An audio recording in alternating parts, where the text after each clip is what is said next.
Right now at noon, rapid-moving wildfires are making their way across California, and firefighters say one of them has destroyed an entire town. Plus, a community continues to mourn as we learn more about the mass shooting at a bar in California. This is News 3 at noon.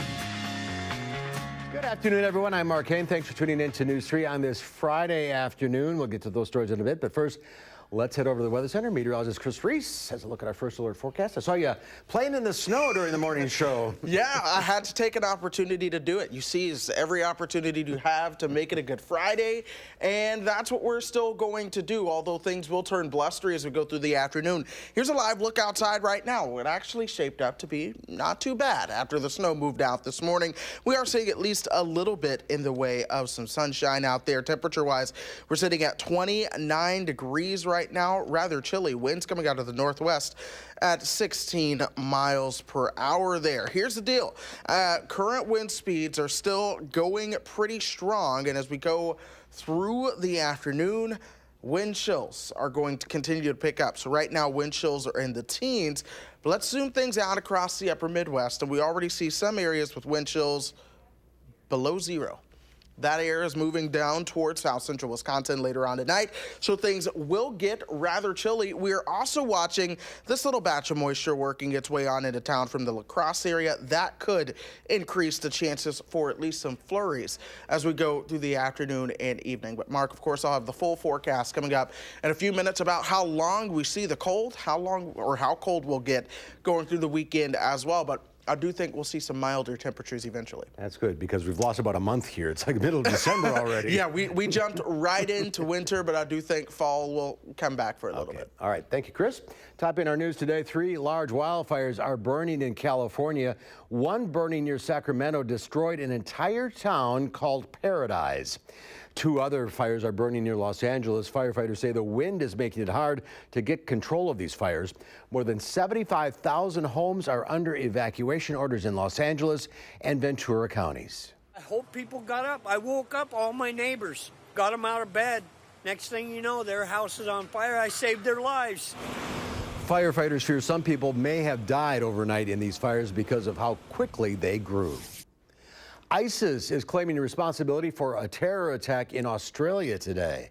A man driving a pickup truck loaded with gas canisters stabbed 3 people in Melbourne, killing one of them. Witnesses say they heard a loud explosion from the vehicle before the man began attacking people. Police shot the attacker, who died after being rushed to the hospital under police guard. Police are still investigating, but do not believe there is an ongoing threat. A community in Southern California continues to mourn 12 people killed during a shooting at a bar filled with college students. Hundreds gathered last night to remember those who lost their lives on Wednesday and held a vigil in their honor. According to police, the shooter was a 28-year-old former Marine who had been stationed in Afghanistan.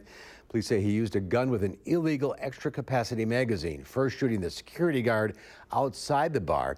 Witnesses say he deployed smoke bombs before going in and aiming at employees and customers. I heard the shots, and everyone kind of just got down and started freaking out, running around.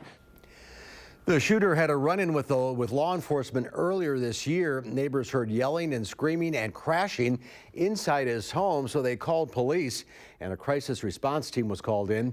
After talking with the shooter, the team decided no further evaluation was necessary. There's no word on when the Borderline bar, which is still an active crime scene, will reopen, if it does at all. Services continue today for the Girl Scouts killed in a hit-and-run crash in northwestern Wisconsin. 9-year-old Jana Kelly was one of 3 girls who died when 21-year-old Colton True allegedly crashed into them while they were picking up trash along a county highway. 32-year-old Sarah Schneider was also killed. Funerals for Schneider and the 2 other girls were held earlier this week. True's accused of inhaling chemicals before the crash and faces multiple vehicular homicide charges. It looks like the Sears store in the Janesville Mall will close after this holiday shopping season. This after the Boston store there shut down earlier this year. Sears announced it would close another 40 Sears and Kmart locations throughout the country by February 3rd. That's in addition to the 142 stores it plans to shut down by the end of this year. It's unclear how many workers could be out of a job as the result of the closures next year. Sears stores in Madison malls already closed over the summer. The company filed for bankruptcy last month. And the Backstreet Boys will perform in Milwaukee next year at the First Serve Forum. It's the band's biggest arena tour in 18 years. The concert will be next September, but tickets for the show go on sale next week on the 14th. Up next, we'll see what Howard's working on in the Mr. Food Test Kitchen. It's almost Veterans Day, and we have a way to salute our vets that'll make you feel proud to be an American.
This weekend is Veterans Day, a day dedicated to honoring our country's military.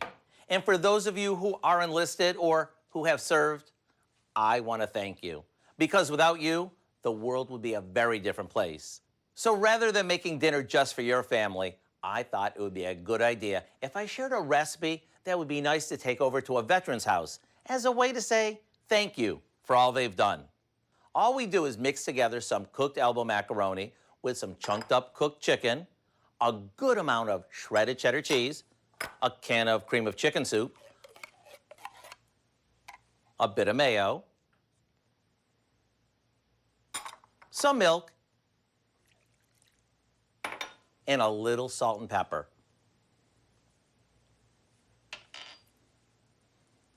Once this is all mixed, into a casserole dish it'll go, and we'll top it off with a mixture we made by combining some crushed crackers with butter before baking it off. It might be a good idea to make this in a disposable pan so you can drop it off without worrying about getting your pan back. Imagine how good you'll feel if you make two and share one with a vet. It's the least you can do for them. I do hope you'll go online and check out the recipe for our chicken mac and cheese so you'll actually make it and share it with someone who has given us so much. I'm Howard in the Mr. Food Test Kitchen, and I want to salute our military and thank you with a big All-American. Ooh, it's so good. All right, Howard, thank you. Your consumer news coming up next at noon, plus the sun is trying to peek out today. You can see the spots. Chris Reese has your first word forecast next.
Our Call for Action phone bank is open right now, ready to take on your consumer issues. You can call the hotline. Volunteers to help you with any consumer complaints. The number 608-270-2833. The service is open every Monday, Wednesday, and Friday between 11 and 1.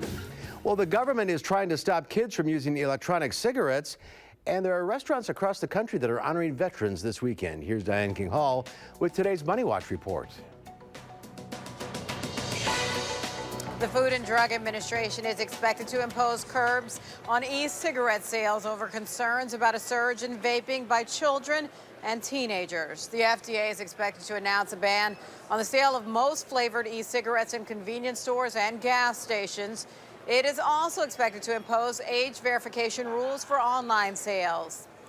Procter & Gamble unveils its biggest overhaul in 20 years. The company says it is shrinking the number of business units it has from 10 to 6. The units include baby and feminine care, beauty, grooming, and fabric and home care.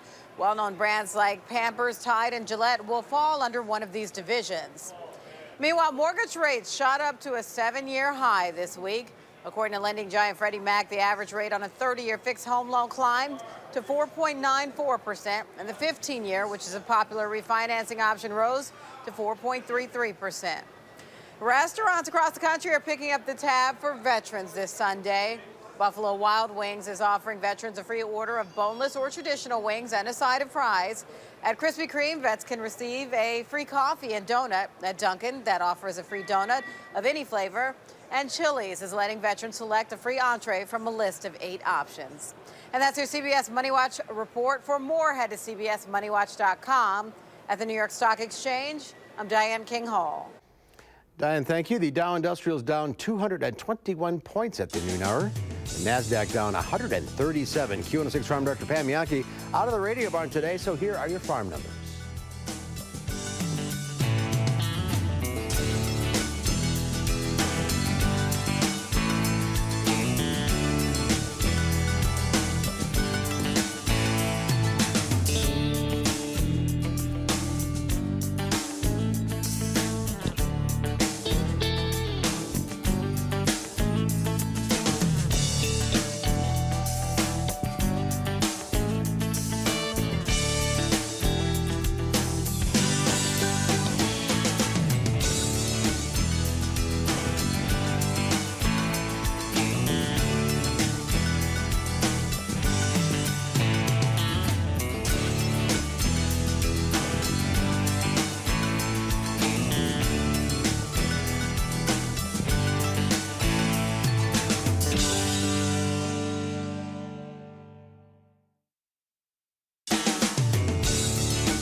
Chris Reese is here now. A little snow this morning, but not too much to cause a lot of problems. Yeah, thankfully, because typically the most accidents are caused with snows that are less than 2 inches, and that's really how snow totals did shape up for a lot of us around here. Racine got 2.5 inches of snow. That was one of the higher snow totals across the area here, all the way down in Madison. For the most part, we saw snow totals right around 1 inch to 1.5 inches, depending on where you were across the viewing area this morning. We could see some more snow going through the rest of today. I'll touch on that and I'll highlight that in just a moment. But typically, the first measurable snow comes on November 5th, so we're about 4 days behind that. The first inch comes on November 18th. We are 9 days ahead of schedule on that one. But here's Doppler track over the past 18 hours, just showing you how that snow moved on in, and then it began to end rather quickly from west to east. Now we're focusing on that, returning its way on in from La Crosse right now. This will bring more chances for some flurries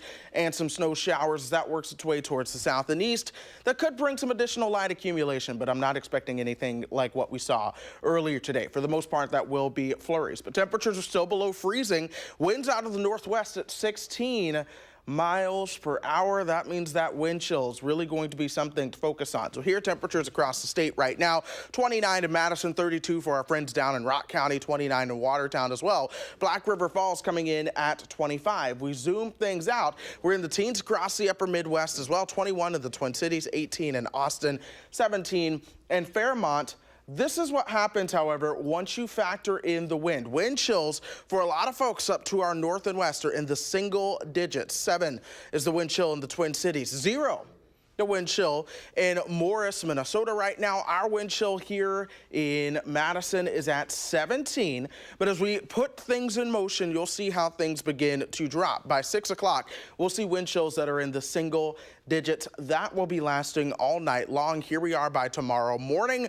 A wind chill of 5 at 5:30. Guess who has to be outside at that time? Yep, that's me, but we'll be bundled up. As we head into the afternoon tomorrow as well, still wind chills will be in the teens while actual air temperatures are in the 20s and 30s for a lot of folks. So it will be a rather chilly weekend, and here we are into Sunday morning with wind chills still in the teens. We aren't expecting any more snow, however, that will accumulate other than the chance for some flurries later on tonight and a weak shot at flurries as we head into Saturday night into Sunday, but that'll lift northward rather quickly. For the most part, it'll be a mix of sun and clouds as we go through the weekend.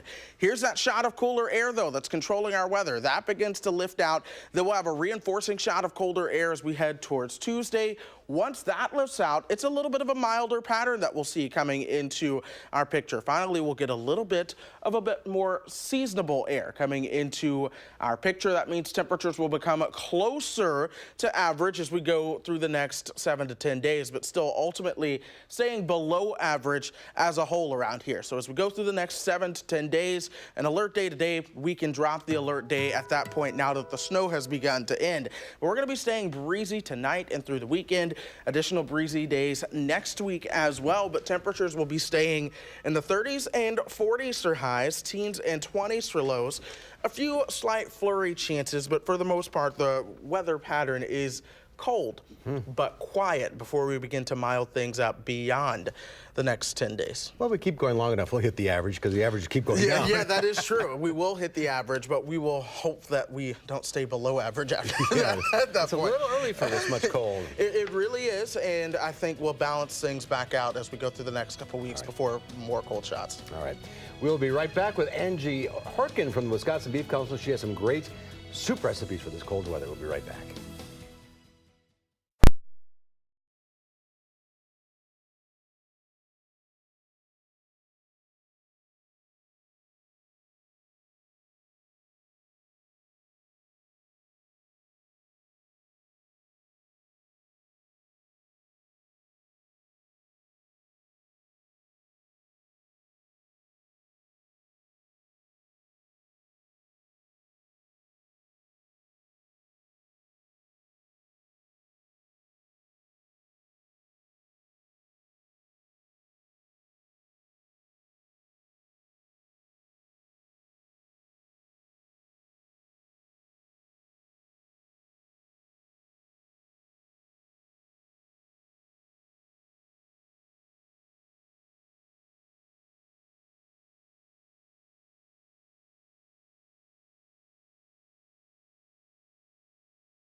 On this cold November day, nothing hits the spot like soup, and Angie Horkin from the Wisconsin Beef Council is here with a couple of great hearty recipes. Hearty recipes. Hot steaming bowl of soup is perfect, yes. This time of year. And we have a lot of great beef cuts that lend themselves to an awesome soup because they're economical and they need that long, slow cooking method like we do with soup. Fill the house with good smells. Right. So what do we got here? This is called a rustic beef caldo, and it's a new recipe. Caldo is Spanish for broth, so it's kind of got some Spanish flavors in it. I simmered beef shanks, which is a little bit different, not as traditional of a beef cut, but it's a very beefy flavored cut, and it needs that low, slow cooking. So how long are we cooking this for? About 2 hours. We're going to simmer the beef shanks in some beef broth, a little water, some cumin, and fresh cilantro. Okay, so that's, there's this. A little salt and pepper. Simmer that, and then after you're done simmering the beef and get it nice and tender, you add sweet corn, you add cabbage, a whole onion, and then right close to the end, simmer that, then another like 20 minutes, and then add some fresh tomato and fresh zucchini at the end. Smells great. So yeah, a lot of vegetables, and it makes a huge batch. This is literally half of a batch. This is half? Yes, that is half. So you'll have some leftovers. You will have leftovers. All right, okay. second. Slow cooker, one of my favorite ways to make soup. Especially this time of year. And this is called my Lazy Day beef and vegetable soup. So I start with 2 pounds of stew meat, purchased right from the supermarket, already cut up. And of course, you could use chuck roast or round roast if you like. And then 1 can of diced tomatoes, some dried Italian seasoning, 2 cans of low sodium beef broth, and a can of chickpeas. And then simmer that all day, you know, low and slow, go to work, put the lid on, let it go. Then when you get home, add a couple cups of frozen vegetable mix, so whatever you like, whatever you have in the freezer. Mixed vegetable, whatever. Yeah, and then a cup of pasta, and I've got little round ditallinis in here, so a smaller pasta, and then let that simmer. Keep it on low an hour, and then eat, and it's ready. And it's a Lazy Day beef and vegetable soup. So really, the slow cooker does all the work. All you have to do is add your ingredients. You need a can opener, and you're good to go. It can't be much easier than that. No, a little cheese on top? A little cheese on top. There's some shredded Romano. Oh, served with some crusty bread and a salad, and you've got a super easy stick to your ribs. Perfect meal for this time of the year. And there's lots of other recipes online. Beeftips.com, click on As Seen on TV. You'll find these 2 recipes, plus a lot of great other soup, stews, chilies recipes. Perfect for this time of year. And we got months to go, so you have plenty of opportunity, unfortunately. All right, Angie. Yeah, we do. It's just starting. Thanks very much. You're welcome. Speaking of the weather, here's a final check of your forecast. All right, we still have clouds starting to break up just a little bit, but I do think we'll have a few more shots to add some light snow showers and flurries going through the afternoon and evening. Temperatures fall into the teens tonight. With wind chills, though, it'll likely feel like single digits for a lot of us. So if you're going to be out early tomorrow morning, make sure that you bundle up. It's going to be pretty cold. 33 for your high into Saturday, 37 on Sunday, but then a reinforcing shot of colder air comes in next week. So we'll have some extra days where we struggle to get out of the 20s and into the low 30s for those highs. But for the most part, even though breezy and cold, the forecast does look dry other than a chance of flurries on Friday. All right, so no more snow for a while. That's our time for now. Thanks for watching. We'll see you back here at 4. In the meantime, have yourselves a great afternoon. Making plans that are weather dependent? Get an accurate 12-hour, even a 10-day forecast. Download the Channel 3000 First Alert Weather app and start planning.